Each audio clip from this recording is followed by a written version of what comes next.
আমার আপনার পয়গাম্বার সাইয়্যিদুল মুরসালিন, যিনি খাতামুন নাবিয়্যিন, যিনি কামলিওয়ালা, যিনি নবীওয়ালা, যিনি মদিনাওয়ালা, তিনি তেনার জবানে ব্যক্ত করেছেন, আল্লাহ পাকের এই শাহী কালাম থেকে তেলাওয়াত করেছেন, ওয়াকালাল্লাযীনা কাফারু লা তাসমাউ লিহাযাল কুরআন ওয়ালগাউ ফীহি লাআল্লাকুম তাগলিবুন।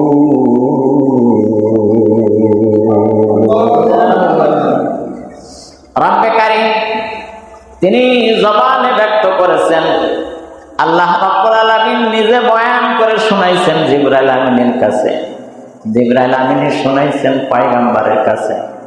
পয়গম্বর যখন তেনার অধীনস্থ লোকদের মাঝে বয়ান করতেছিলেন, তেনাদের ভিতর থেকে তেনার পক্ষে যে সমস্ত লোকেরা ছিল তেনারা তো নীরব হয়ে চুপ মেরে তার কথা শুনতেছিলেন, কিন্তু বিপক্ষগামী লোকেরা যার সামনে দাঁড়িয়ে তার পক্ষপাতিতা লোকদেরকে ব্যক্ত করত, ওই মানুষটার কথা তোমরা শোনো না, এই মানুষটার কথা যদি তোমরা শোনো সব তোমরা পাগল বলে সাব্যস্ত হবে।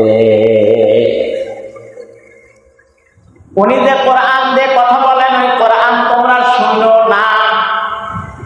তদনীন্তন সময়ে বড় বড় লিডার যারা ছিল, যারা আল্লাহকে আল্লাহ বলে মানেন নাই, পয়গম্বরকে নবী বলে মানেন নাই, যারা ব্যক্ত করেছেন ওয়াকালাল্লাযীনা কাফারু লা তাসমাউ লিহাযাল কুরআন, কোরআনের কাছে তোমরা যেও না, কোরআনের কথা তোমরা শোনো না।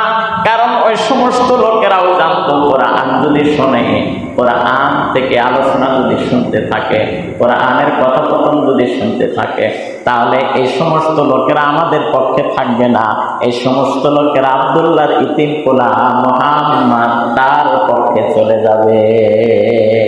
এজন্য কৌশলে হিকমত অবলম্বন করে ওই সমস্ত শ্রোতাদেরকে ঠেকায় রাখতো, বিরত দিয়ে রাখতো যে খবরদার, তোমাদের টাকা পয়সা, খাওয়ান দাওয়ান, ভরণ পোষণ যা করা লাগে আমরা নেতৃত্ব স্থানীয় লোকেরা করব, তথাপিও তোমরা এই আব্দুল্লাহর ইতিম পোলা মুহাম্মদের কাছে যেও।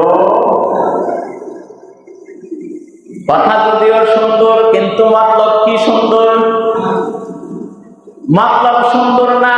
কথা যদিও শুনতে ভালো শোনা যায়, তোমাদের খাওয়ান দাওয়ান, ভরণ পোষণ সব কিছু আমরা ব্যবস্থা করব, তোমরা আব্দুল্লাহর ইতিম পোলা মুহাম্মদের কাছে যেও না। ভাইজান, এ কথা তো কেবলমাত্র শুধুমাত্র ওই মানুষগুলাই তো মানতে পারে, যে মানুষগুলা দ্বিধাদ্বন্দ্বের মধ্যে থাকে, এই দিকে যাব নাকি ওই দিকে যাব, কোনটা গেলে ভালো হয়, এরকম কিছু লোক আছে না? না,